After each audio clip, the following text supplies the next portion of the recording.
أعوذ بالله من الشيطان الرجيم. بسم الله الرحمن الرحيم. اتل ما أوحي إليك من الكتاب وأقم الصلاة إن الصلاة تنهى عن الفحشاء والمنكر ولذكر الله أكبر والله يعلم ما تصنعون. ولا تجادلوا أهل الكتاب إلا بالتي هي أحسن إلا الذين ظلموا منهم وقولوا آمنا بالذي أنزل إلينا وأنزل إليكم وإلهنا وإلهكم واحد ونحن له مسلمون. وكذلك أنزلنا إليك الكتاب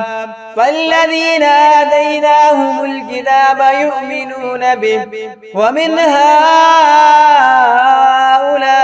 من يؤمن به وما يجحد بآياتنا إلا الكافرون. وما كنت تتلو من قبله من كتاب ولا تخطه بيمينك إذا لارتاب المبطلون. بل هو آيات بينات في صدور الذين أوتوا العلم وما يجحد بآياتنا إلا الظالمون. وقالوا لولا أنزل عليه آيات من ربه قل إنما الآيات عند الله وإنما أنا نذير مبين. أولم يكفهم أنا أنزلنا عليك الكتاب يتلى عليهم إن في ذلك لرحمة وذكرى لقوم يؤمنون. قل كفى بالله بيني وبينكم شهيدا يعلم ما في السماوات والأرض والذين آمنوا بالباطل وكفروا بالله أولئك هم الخاسرون. ويستعجلونك بالعذاب ولولا أجل مسمى لجاءهم العذاب وليأتينهم بغتة وهم لا يشعرون. يستعجلونك بالعذاب وإن جهنم لمحيطة بالكافرين. يوم يغشاهم العذاب من فوقهم ومن تحت أرجلهم ويقول ذوقوا ما كنتم تعملون. يا عبادي الذين آمنوا إن أرضي واسعة فإياي فاعبدون. كل نفس ذائقة الموت ثم إلينا ترجعون. والذين آمنوا وعملوا الصالحات لنبوئنهم من الجنة غرفا تجري من تحتها الأنهار خالدين فيها نعم أجر العاملين الذين صبروا وعلى ربهم يتوكلون. وكأين من دابة لا تحمل رزقها الله يرزقها وإياكم وهو السميع العليم. ولئن سألتهم من خلق السماوات والأرض وسخر الشمس والقمر ليقولن الله فأنى يؤفكون الله يبسط الرزق لمن يشاء من عباده ويقدر له إن الله بكل شيء عليم ولئن سألتهم من نزل من السماء ماء فأحيا به الأرض من بعد موتها ليقولن الله قل الحمد لله بل أكثرهم لا يعقلون وما هذه الحياة الدنيا إلا لهو ولعب وإن الدار الآخرة لهي الحيوان لو كانوا يعلمون فإذا ركبوا في الفلك دعوا الله مخلصين له الدين فلما نجاهم إلى البر إذا هم يشركون ليكفروا بما آتيناهم وليتمتعوا فسوف يعلمون أفلم يروا أنا جعلنا حرما آمنا ويتخطف الناس من حولهم أفبالباطل يؤمنون وبنعمة الله يكفرون ومن أظلم ممن افترى على الله كذبا أو كذب بالحق لما جاءه أليس في جهنم مثوى للكافرين والذين جاهدوا فينا لنهدينهم سبلنا وإن الله لمع المحسنين بسم الله الرحمن الرحيم ألف لام ميم غلبت الروم في أدنى الأرض وهم من بعد غلبهم سيغلبون في بضع سنين لله الأمر من قبل ومن بعد ويومئذ يفرح المؤمنون بنصر الله ينصر من يشاء وهو العزيز الرحيم وعد الله لا يخلف الله وعده ولكن أكثر الناس لا يعلمون ظاهرا من الحياة الدنيا وهم عن الآخرة هم غافلون أولم يتفكروا في أنفسهم ما خلق الله السماوات والأرض وما بينهما إلا بالحق وأجل مسمى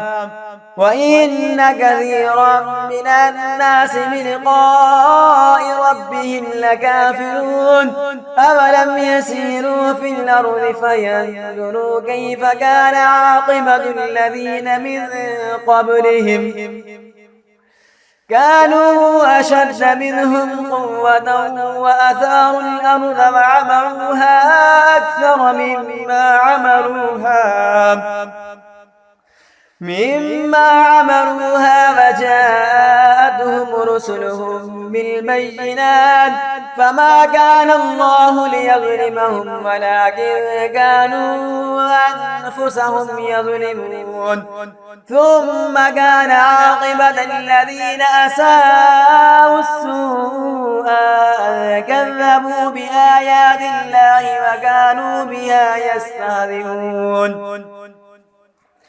الله يبدأ الخلق ثم يعيده ثم إليه ترجعون ويوم تقوم الساعة يبلس المجرمون ولم يكن لهم من شركائهم شفعاء وكانوا بشركائهم كافرين ويوم تقوم الساعة يومئذ يتفرقون فأما الذين آمنوا وعملوا الصالحات فهم في روضة يحبرون وأما الذين كفروا وكذبوا بآياتنا ولقاء الآخرة فأولئك في العذاب محضرون فسبحان الله حين تمسون وحين تصبحون وله الحمد في السماوات والأرض وعشيا وحين تظهرون يخرج الحي من الميت ويخرج الميت من الحي ويحيي الأرض بعد موتها وكذلك تخرجون ومن آياته أن خلقكم من تراب ثم إذا أنتم بشر تنتشرون ومن آياته أن خلق لكم من أنفسكم أزواجا لتسكنوا إليها وجعل بينكم مودة ورحمة إن في ذلك لآيات لقوم يتفكرون ومن آياته خلق السماوات والأرض واختلاف ألسنتكم وألوانكم إن في ذلك لآيات للعالمين ومن آياته منامكم بالليل والنهار وابتغاؤكم من فضله إن في ذلك لآيات لقوم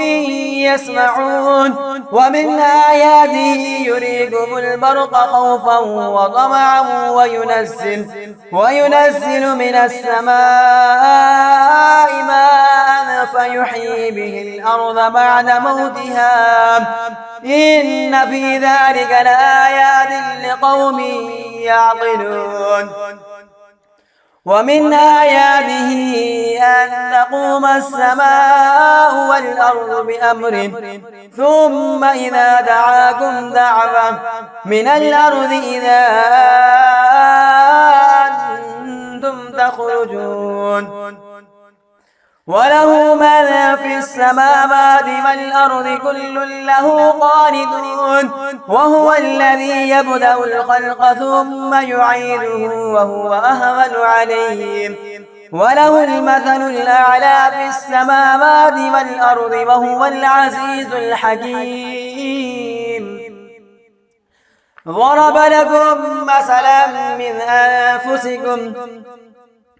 هل لكم مما ملكت أيمانكم من شركاء فيما رزقناكم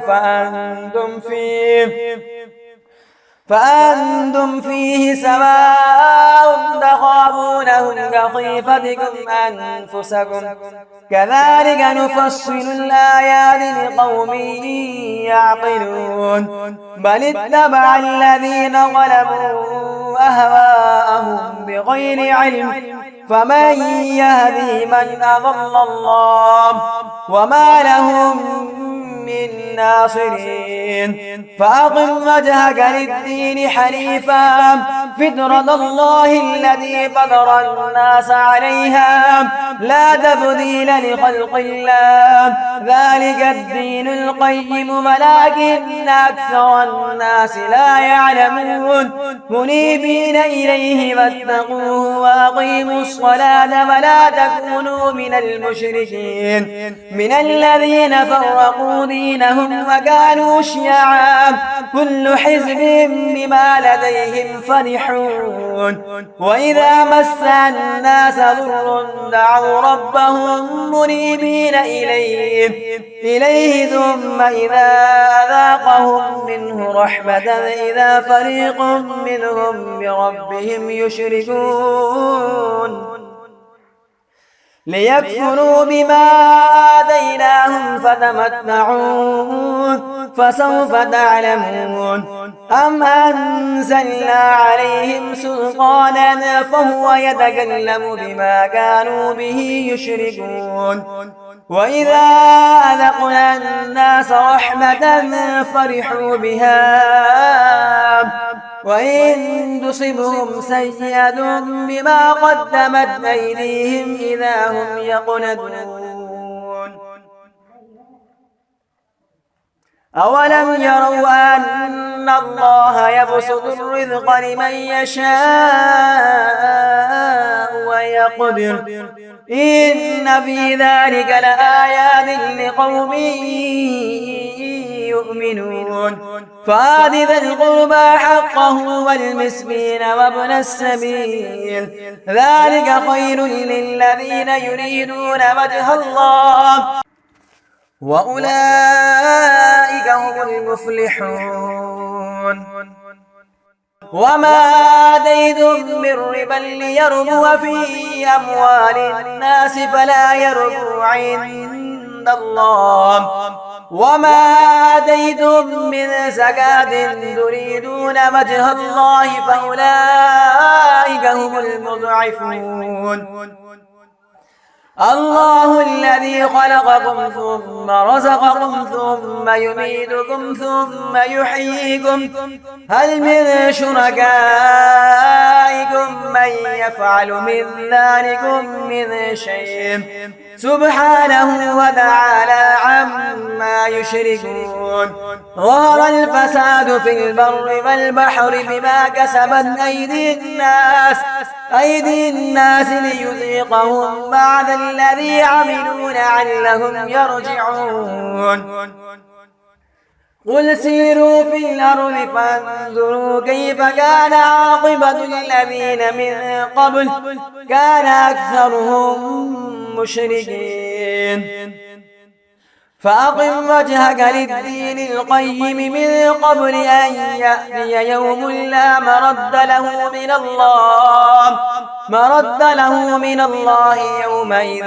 يصدعون من كفر فعليه كفره ومن عمل صالحا فلأنفسهم يمهدون ليجزي الذين آمنوا وعملوا الصالحات من فضله إنه لا يحب الكافرين ومن آياته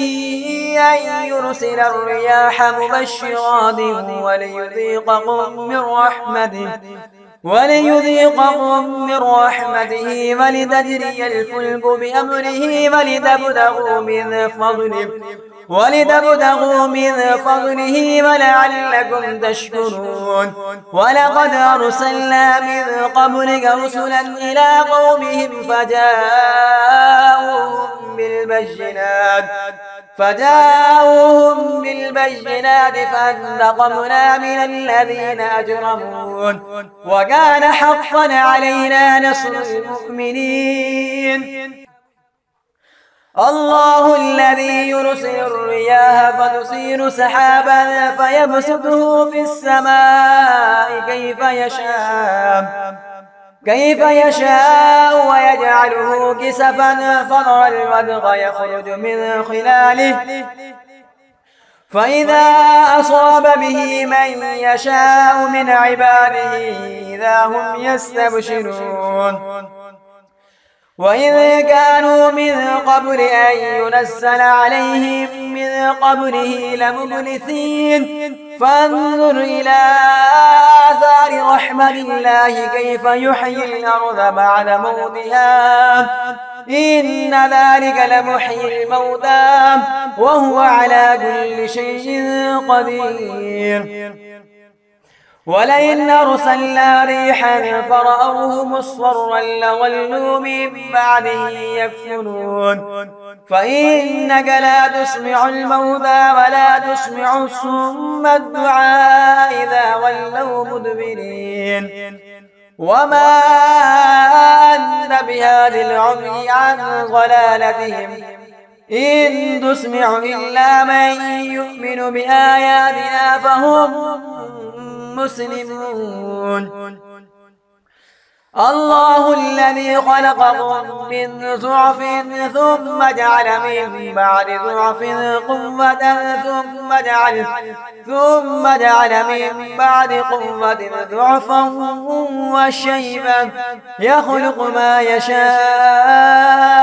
وهو العليم القدير ويوم تقوم الساعة يقسم المجرمون ما لبثوا غير ساعة كذلك كانوا يؤفكون وقال الذين أوتوا العلم والإيمان لقد لبثتم في كتاب الله إلى يوم البعث فهذا يوم البعث ولكنكم كنتم لا تعلمون فيومئذ لا ينفع الذين ظلموا معذرتهم ولا هم يستعتبون ولقد ضربنا للناس في هذا القرآن من كل مثل ولئن جئتهم بآية ليقولن الذين كفروا إن أنتم إلا مبطلون كذلك يطبع الله على قلوب الذين لا يعلمون فاصبر إن وعد الله حق ولا يستخفنك الذين لا يوقنون بسم الله الرحمن الرحيم ألف لام ميم تلك آيات الكتاب الحكيم هدى ورحمة للمحسنين الذين يقيمون الصلاة ويؤتون الزكاة وهم بالآخرة هم يوقنون أولئك على هدى من ربهم وأولئك هم المفلحون ومن الناس من يشتري لهو الحديث ليضل عن سبيل الله بغير علم ويتخذها هزوا أولئك لهم عذاب مهين وإذا تتلى عليه آياتنا ولى مستكبرا كأن لم يسمعها كأن في أذنيه وقرا فبشره بعذاب أليم إن الذين آمنوا وعملوا الصالحات لهم جنات النعيم خالدين فيها وعد الله حقا وهو العزيز الحكيم خلق السماوات بغير عمد ترونها وألقى في الأرض رواسي أن تميد بكم وبث فيها من كل دابة وأنزلنا من السماء ماء فأنبتنا فيها من كل زوج كريم هذا خلق الله فاروني ماذا خلق الذين من دونه بل الظالمون في ضلال مبين ولقد آتينا لقمان الحكمة أن اشكر لله ومن يشكر فإنما يشكر لنفسه ومن كفر فإن الله غني حميد وإذ قال لقمان لابنه وهو يعظه يا بني لا تشرك بالله إن الشرك لظلم عظيم ووصينا الإنسان بوالديه حملته أمه وهنا على وهن وفصاله في عامين أن اشكر لي ولوالدي إلي المصير وإن جاهداك على أن تشرك بي ما ليس لك به علم فلا تطعهما وصاحبهما في الدنيا معروفا واتبع سبيل من أناب إلي ثم إلي مرجعكم فأنبئكم بما كنتم تعملون يا بني إنها إن تك مثقال حبة من خردل فتكن في صخرة أو في السماوات أو في الأرض يأت بها الله إن الله لطيف خبير يا بني أقم الصلاة وأمر بالمعروف وانهى عن المنكر واصبر على ما أصابك إن ذلك من عزم الأمور ولا تصعر خدك للناس ولا تمشي في الأرض مرحا إن الله لا يحب كل مختال فخور واقصد في مشيك واغضض من صوتك إن أنكر الأصوات لصوت الحمير ألم تروا أن الله سخر لكم ما في السماوات وما في الأرض وأسبغ عليكم نعمه ظاهرة وباطنة ومن الناس من يجادل في الله بغير علم ولا هدى ولا كتاب منير وإذا قيل لهم اتبعوا ما أنزل الله قالوا بل نتبع ما وجدنا عليه آباءنا أولو كان الشيطان يدعوهم إلى عذاب السعير ومن يسلم وجهه إلى الله وهو محسن فقد استمسك بالعروة الوثقى وإلى الله عاقبة الأمور ومن كفر فلا يحزنك كفره إلينا مرجعهم فننبئهم بما عملوا إن الله عليم بذات الصدور نمتعهم قليلا ثم نضطرهم إلى عذاب غليظ ولئن سألتهم من خلق السماوات والأرض ليقولن الله قل الحمد لله بل أكثرهم لا يعلمون لله ما في السماوات والأرض إن الله هو الغني الحميد ولو أن ما في الأرض من شجرة أقلام والبحر يمده من بعده 7 أبحر ما نفدت كلمات الله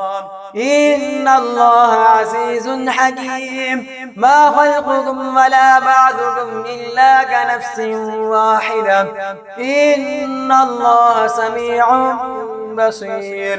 ألم تر أن الله يولج الليل في النهار ويولج النهار في الليل وسخر الشمس والقمر كل يجري إلى أجل مسمى وأن الله بما تعملون خبير ذلك بأن الله هو الحق وأن ما يدعون من دونه الباطل وأن الله هو العلي الكبير ألم تر أن الفلك تجري في البحر بنعمة الله ليريكم من آياته إن في ذلك لآيات لكل صبار شكور وإذا غشيهم موج كالظلل دعوا الله مخلصين له الدين فلما نجاهم إلى البر فمنهم مقتصد وما يجحد بآياتنا إلا كل ختار كفور يا أيها الناس اتقوا ربكم واخشوا يوما لا يجزي والد عن ولده ولا مولود هو جاز عن والده شيئا إن وعد الله حق فلا تغرنكم الحياة الدنيا ولا يغرنكم بالله الغرور إن الله عنده علم الساعة وينزل الغيث ويعلم ما في الأرحام وما تدري نفس ماذا تكسب غدا وما تدري نفس بأي أرض تموت إن الله عليم خبير بسم الله الرحمن الرحيم. ألف لام ميم. تنزيل الكتاب لا ريب فيه من رب العالمين. أم يقولون افتراه بل هو الحق من ربك لتنذر قوما ما أتاهم من نذير من قبلك لعلهم يهتدون. الله الذي خلق السماوات والأرض وما بينهما في ستة أيام ثم استوى على العرش ما لكم من دونه من ولي ولا شفيع أفلا تتذكرون. يدبر الأمر من السماء إلى الأرض ثم يعرج إليه في يوم كان مقداره 1000 سنة مما تعدون. ذلك عالم الغيب والشهادة العزيز الرحيم الذي أحسن كل شيء خلقه وبدأ خلق الإنسان من طين ثم جعل نسله من سلالة من ماء مهين ثم سواه ونفخ فيه من روحه وجعل لكم السمع والأبصار والأفئدة قليلا ما تشكرون. وقالوا أئذا ضللنا في الأرض أئنا لفي خلق جديد بل هم بلقاء ربهم كافرون. قل يتوفاكم ملك الموت الذي وكل بكم ثم إلى ربكم ترجعون. ولو ترى إذ المجرمون ناكسوا رؤوسهم عند ربهم ربنا أبصرنا وسمعنا فارجعنا نعمل صالحا إنا موقنون. ولو شئنا لآتينا كل نفس هداها ولكن حق القول مني لأملأن جهنم من الجنة والناس أجمعين. فذوقوا بما نسيتم لقاء يومكم هذا إنا نسيناكم وذوقوا عذاب الخلد بما كنتم تعملون. إنما يؤمن بآياتنا الذين إذا ذكروا بها خروا سجدا وسبحوا بحمد ربهم وهم لا يستكبرون. تتجافى جنوبهم عن المضاجع يدعون ربهم خوفا وطمعا ومما رزقناهم ينفقون. فلا تعلم نفس ما أخفي لهم من قرة أعين جزاء بما كانوا يعملون. أفمن كان مؤمنا كمن كان فاسقا لا يستوون. أما الذين آمنوا وعملوا الصالحات فلهم جنات المأوى نزلا بما كانوا يعملون. وأما الذين فسقوا فمأواهم النار كلما أرادوا أن يخرجوا منها أعيدوا فيها وقيل لهم ذوقوا عذاب النار الذي كنتم به تكذبون. ولنذيقنهم من العذاب الأدنى دون العذاب الأكبر لعلهم يرجعون. ومن أظلم ممن ذكر بآيات ربه ثم أعرض عنها إنا من المجرمين منتقمون ولقد آتينا موسى الكتاب فلا تكن في مرية من لقائه وجعلناه هدى لبني إسرائيل وجعلنا منهم أئمة يهدون بأمرنا لما صبروا وكانوا بآياتنا يوقنون إن ربك هو يفصل بينهم يوم القيامة فيما كانوا فيه يختلفون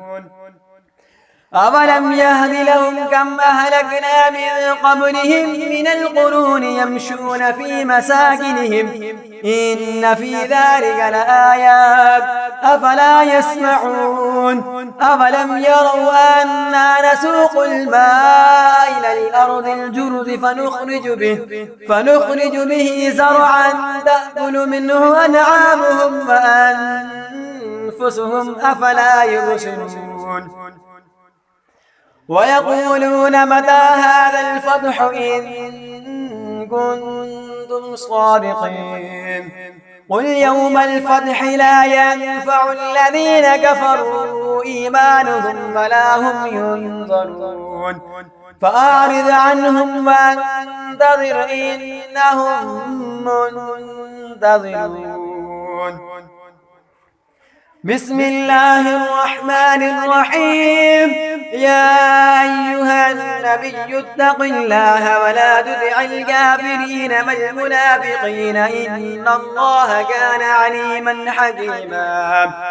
واتبع ما يوحى إليك من ربك إن الله كان بما تعملون خبيرا وتوكل على الله وكفى بالله وكيلا ما جعل الله لرجل من قلبين في جوفه وما جعل أزواجكم اللائي تظاهرون منهن أمهاتكم وما جعل أدعياءكم أبناءكم ذلكم قولكم بأفواهكم والله يقول الحق وهو يهدي السبيل ادعوهم لآبائهم هو أقسط عند الله فإن لم تعلموا آباءهم فإخوانكم في الدين ومواليكم وليس عليكم جناح فيما أخطأتم به ولكن ما تعمدت قلوبكم وكان الله غفورا رحيما النبي أولى بالمؤمنين من أنفسهم وأزواجهم أمهاتهم وأولو الأرحام بعضهم أولى ببعض في كتاب الله من المؤمنين والمهاجرين إلا أن تفعلوا إلى أوليائكم معروفا كان ذلك في الكتاب مسطورا وإذ أخذنا من النبيين ميثاقهم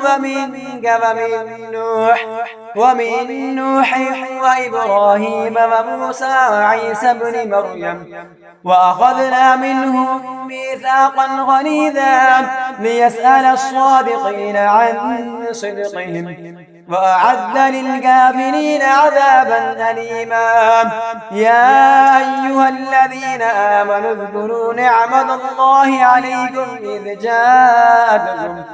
إذ جاءتكم جنود فأرسلنا عليهم ريحا وجنودا لم تروها وكان الله بما تعملون بصيرا إذ جاءوكم من فوقكم ومن أسفل منكم وإذ زاغت الأبصار وبلغت القلوب الحناجر وتظنون بالله الظنونا هنالك ابتلي المؤمنون وزلزلوا زلزالا شديدا وإذ يقول المنافقون والذين في قلوبهم مرض ما وعدنا الله ورسوله إلا غرورا. وإذ قالت طائفة منهم يا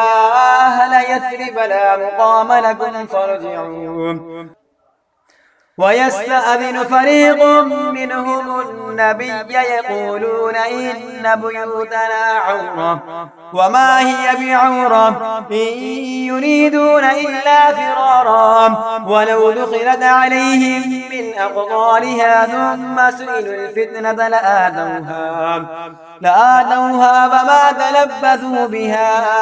إلا يسيرا. ولقد كانوا عاهدوا الله من قبل لا يولون الأدبار وكان عهد الله مسؤولا. قل لن ينفعكم الفرار إذ فررتم من الموت أو القتل وإذا لا تمتعون إلا قليلا. قل من ذا الذي يعصمكم من الله إن أراد بكم سوءا أو أراد بكم رحمة ولا يجدون لهم من دون الله وليا ولا نصيرا. قد يعلم الله المعوقين منكم والقائلين لإخوانهم هلم إلينا ولا يأتون البأس إلا قليلا أشحة عليكم فإذا جاء الخوف رأيتهم ينظرون إليك تدور أعينهم كالذي يغشى عليه من الموت فإذا ذهب الخوف سلقوكم بألسنة حداد أشحة على الخير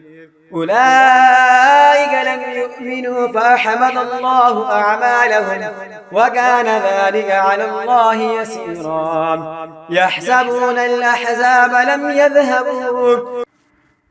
وإن يأتي الأحزاب يودوا لو أنهم بادون في الأعراب يسألون عن أنبائكم ولو كانوا فيكم ما قاتلوا إلا قليلا. لقد كان لكم في رسول الله أسوة حسنة لمن كان يرجو الله واليوم الآخر وذكر الله كثيرا. ولما رأى المؤمنون الأحزاب قالوا هذا ما وعدنا الله ورسوله وصدق الله ورسوله وما زادهم إلا إيمانا وتسليما. من المؤمنين رجال صدقوا ما عاهدوا الله عليه فمنهم من قضى نحبه ومنهم من ينتظر وما بدلوا تبديلا. ليجزي الله الصادقين بصدقهم ويعذب المنافقين إن شاء أو يتوب عليهم إن الله كان غفورا رحيما.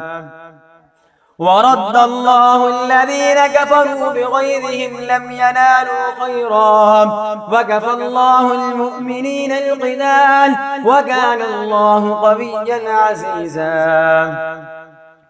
وأنزل الذين ظاهروهم من أهل الكتاب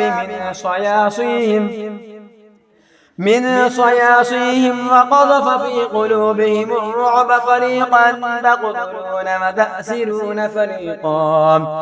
وأورثكم أرضهم وديارهم وأموالهم وأرضا لم تطئوها وكان الله على كل شيء قديرا.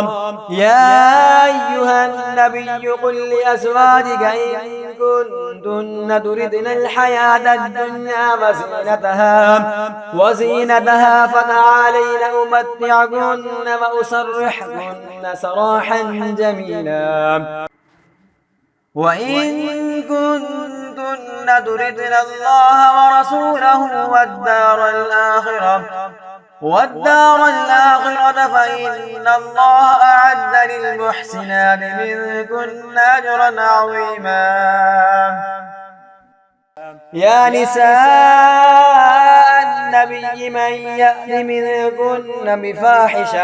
منكن بفاحشة مبينة يضاعف لها العذاب ضعفين